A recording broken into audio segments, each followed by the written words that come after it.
এই যে এই বেড়ারে এতগুলা টাকার মাল বাকি দিয়ে দিলেন, বেড়ারে তো দেখতে চোরের মতন দেয়া যায়। আমার তো আগের থেকে সন্দেহ হয়েছিল যে ঝামেলা পাকাইবো।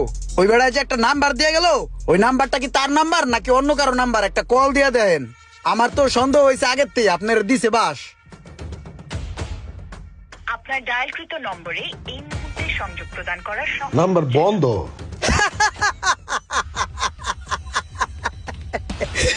আগেই কইছিলাম যে ধরা খাবে মামু, ধরা খাইছো। তোমার আমি আগেই কইছিলাম ওই বেটার আমার সন্দেহ হয়, এইভাবে ব্যবসা করো না।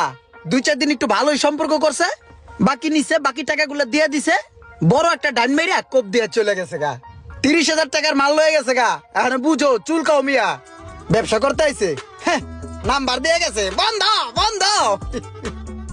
লোকটা এইভাবে বিশ্বাস ভঙ্গ করে বাটপারি করবো বুঝতে পারিনি।